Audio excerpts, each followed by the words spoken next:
Olá, meu nome é Letícia. Meu nome é Laís.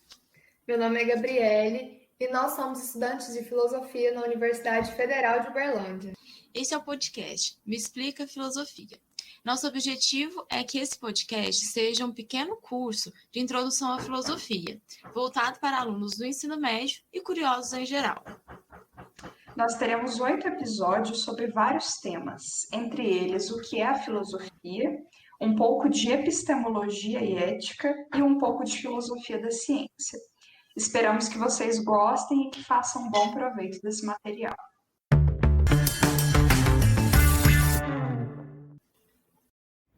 Antes de começar o nosso conteúdo, eu quero passar algumas dicas para que o seu aproveitamento seja melhor. Essas dicas valem não apenas para esse podcast, mas para estudar melhor de maneira geral. Primeiro de tudo, quando você estiver escutando cada episódio, evite fazer outras coisas ao mesmo tempo. Evite principalmente mexer no seu celular. Se você fizer outras coisas, a sua atenção inevitavelmente ficará dividida e o entendimento dos assuntos será prejudicado. Segundo, tenha um caderno ou uma folha de papel por perto para fazer anotações. Vá escrevendo as ideias principais durante a escuta, para que você possa consultar essas anotações depois e relembrar o assunto. A terceira dica é que você faça as leituras e as pequenas tarefas de casa que nós indicaremos ao longo dos episódios. Sem leitura e algum tipo de exercício, escutar alguém falando sobre um assunto garante muito pouco do seu aprendizado. A quarta dica é mais desafiadora, mas muito útil. Tente explicar alguns pontos do assunto do podcast, da sua maneira e com as suas palavras, para uma outra pessoa. Pode ser para sua mãe, para um amigo ou mesmo em um áudio para você mesmo. A regra aqui é você não consultar anotações enquanto explica, e se não conseguir, pode consultar rapidinho, guardar e tentar outra vez. Ensinar um conteúdo a outras pessoas é a melhor maneira de aprendê-lo. A quinta e última dica é o seguinte: aproveite o fato de que isso é um podcast e ouça os episódios mais de uma vez quando sentir que não entendeu muito bem a matéria. Você vai ver que, escutando uma segunda vez, vai perceber coisas que não tinha percebido antes, e sua compreensão será mais profunda. Eu espero que você siga pelo menos algumas dessas dicas e que elas possam te ajudar a estudar para outras disciplinas também, além de estudar filosofia, é claro. Vamos lá?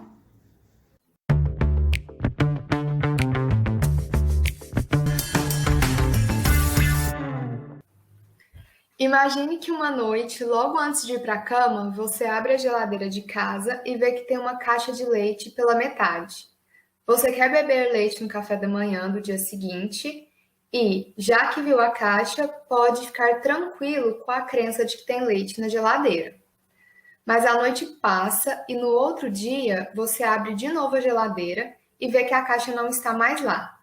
Sem que ninguém percebesse, o seu irmão levantou da cama de madrugada, bebeu o resto do leite direto da caixa e depois jogou a caixa fora.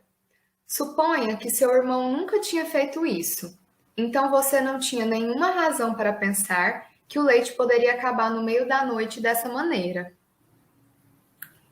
Em certo sentido, a informação que você tinha, a de que havia leite na geladeira, era uma boa informação.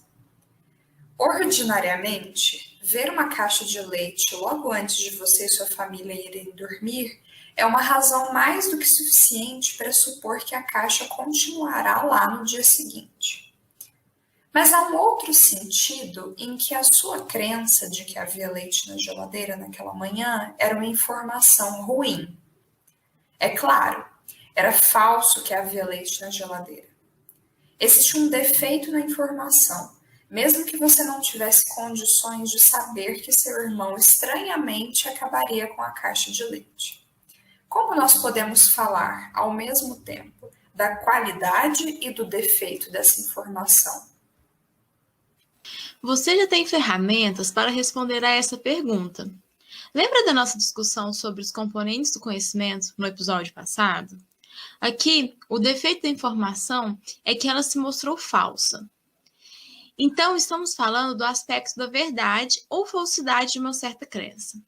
Já a qualidade da informação é que, na grande maioria das situações, ver uma caixa de leite nas condições em que você viu garante que na manhã seguinte haverá leite na geladeira. Agora estamos falando da justificação e não da verdade da informação. É claro que essas coisas estão conectadas, mas podemos falar do defeito e da qualidade da informação em um caso como esse, porque estamos falando de duas coisas diferentes, verdade e justificação. Vamos recuperar o que estivemos fazendo desde o episódio passado desse podcast. O conhecimento é uma questão humana, não uma questão filosófica. Seres humanos, falantes de diversas línguas e em diferentes culturas, produzem conhecimento e atribuem certos valores a eles. Se nós prestarmos atenção a esses fenômenos e pensarmos em casos dentro de um contexto que envolva conhecimento, podemos dar um tratamento filosófico a essa questão e buscar responder uma pergunta conceitual como o que é conhecimento? Usando esse tipo de procedimento aqui no podcast, nós chegamos a um resultado que, de certo modo, já está presente há séculos na história da filosofia. O resultado de que conhecimento é um conceito complexo, ou seja, que pode ser decomposto em partes mais simples, e que essas partes são a crença ou a opinião, a verdade e a justificação. Existe um desafio importante que essa noção de conhecimento como crença verdadeira e justificada precisa enfrentar e que foi colocado no século XX. Mas nós não vamos entrar nesse ponto. Ao invés disso, vamos refinar um pouco esse resultado e depois entrar na contribuição mais famosa do filósofo francês René Descartes para a área da teoria do conhecimento. Vamos voltar a um exemplo de estrutura semelhante ao da caixa de leite. Esse exemplo é do professor Alexandre Mayer-Luz, no podcast Pensando sobre o Conhecimento. Imagine que a pandemia acabou, você está dirigindo um carro em uma cidade pequena, vizinha da sua, e está procurando a igreja matriz dessa cidade. Suponha que seu celular está sem internet, então você tem que fazer a moda antiga e pedir informação para as pessoas na rua para conseguir chegar a essa igreja. Você é meio desconfiado, então pergunta o caminho para duas pessoas e depois para um grupo grande na esquina de um bar. Todas essas pessoas, tanto as duas que estavam sozinhas quanto o grupo, dão mais ou menos a mesma explicação de como chegar à igreja, de modo que você agora confia que chegará sem nenhum problema.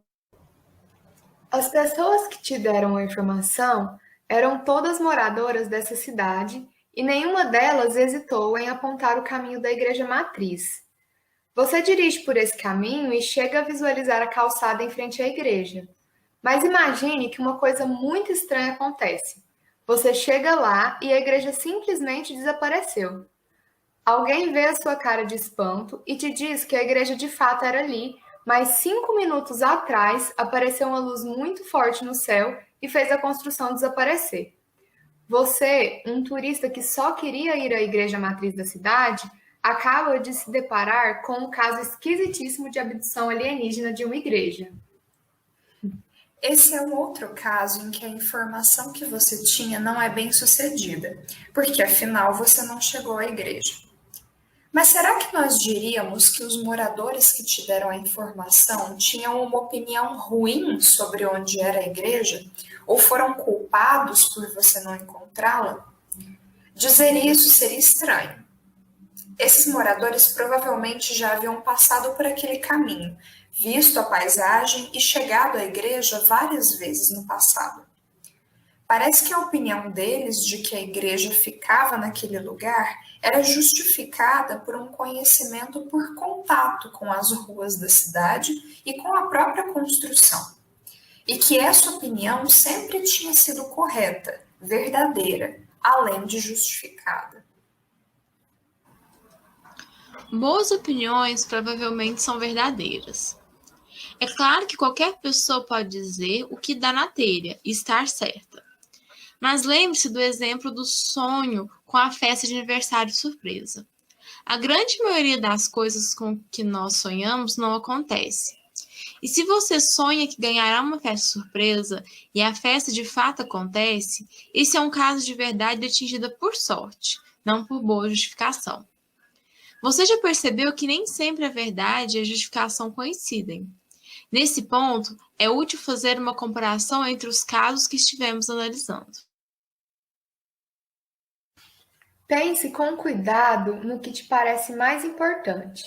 A possibilidade de acertar uma vez por sorte, no meio de várias possibilidades de erro, como no caso de uma crença adquirida por sonho, ou uma alta probabilidade de acerto, ainda que cercada por algumas possibilidades de erro, como no caso do caminho da igreja. Faço essa pergunta para sugerir que, mesmo que ter opiniões verdadeiras seja muito importante para nós, ainda assim nós falhamos, nos enganamos e podemos a qualquer momento ter informações muito limitadas ou distorcidas sobre a realidade. Ter uma crença verdadeira pode ser muito difícil. Por esse motivo, parece que é mais importante e menos complicado mirar na justificação ao invés de mirar direto na verdade. Com uma boa justificação, aumentamos muito nossa chance de atingir a verdade. As ciências são um ótimo exemplo de atividade que está sempre mirando na justificação para, consequentemente, atingir a verdade. Quando um cientista faz experimentos, reúne dados, imagina situações em que suas hipóteses seriam falsas e, de algum modo, expõe tais hipóteses a essas situações, ele está tentando obter uma boa justificação para suas crenças. Se essa justificação não é atingida, a crença deve ser revista, adaptada e, em alguns casos, até mesmo abandonada. Se, por outro lado, essa justificação é alcançada, a crença do cientista adquire um valor muito maior. Todo esse processo em que as teorias científicas estão inseridas, que é um modo muito peculiar de formar, manter, justificar e abandonar crenças, faz com que as opiniões de um cientista sobre sua área de pesquisa sejam bem diferentes das opiniões de uma pessoa que não estuda esses assuntos, mesmo que essa pessoa esteja certa.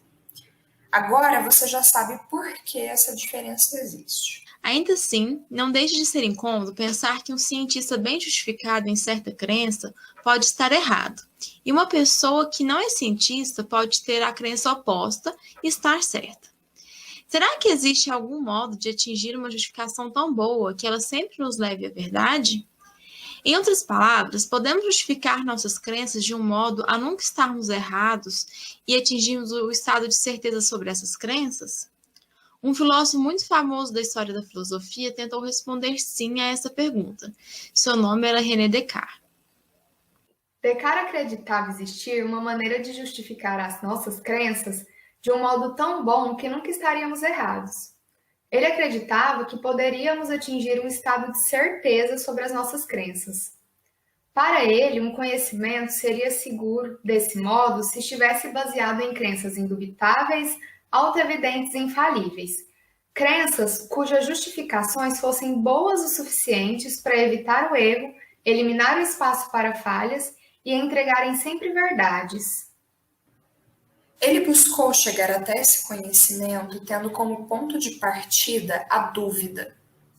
Assim, se propôs e nos convidou a olhar atentamente para todas as coisas que conhecemos e que acreditamos ter certeza, e colocá-las à prova, questioná-las buscando encontrar se há nelas possibilidades de erro. Essa dúvida que Descartes utiliza como método para sua busca é chamada dúvida hiperbólica, e tem esse nome uma vez que, como acabamos de ouvir, pretende questionar tudo aquilo em que se acredita. A primeira coisa que Descartes coloca em prova são os sentidos. Ele o faz, pois muitas vezes podemos nos enganar quando nos pautamos apenas por eles. Por exemplo, quando acredito ter visto Letícia na fila da lanchonete na faculdade comprando um café, e ao me aproximar percebo que era outra pessoa. Ou quando acredito ter escutado a voz de Laís, mas na verdade não era ela. São casos simples em que fui enganada por meus sentidos. Por serem passíveis de dúvida e muitas vezes falíveis, Descartes concluiu que não podemos ter como justificação última os sentidos e continua sua procura.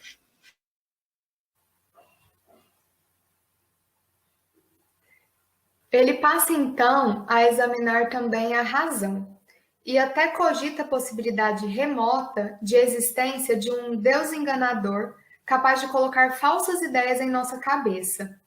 Tudo o que esse Deus faz é me enganar, fazendo com que eu acredite, como afirma Descartes, que o céu, o ar, a terra, as cores, as figuras, os sons e todas as coisas exteriores que vemos são apenas ilusões e enganos de que ele se serve para surpreender a minha credulidade.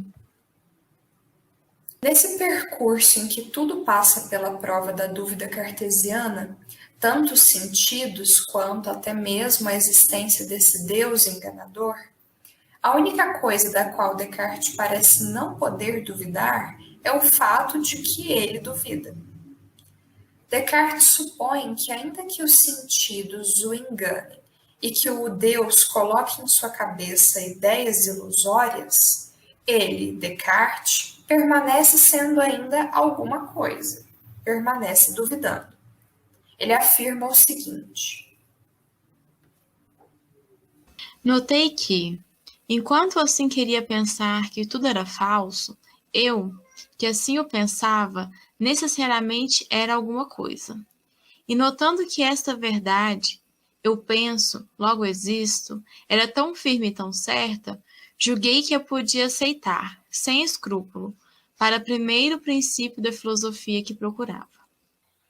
Assim, a máxima cartesiana penso logo existo, conhecida também como cogito, parece ser a justificação segura que o filósofo procurava.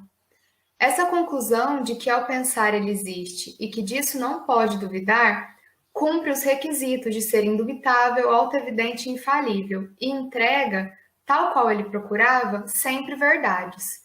Se eu penso que existo, não posso estar enganada quanto a isso, pois se eu não existisse, não poderia pensar em minha própria existência, nem sequer pensar.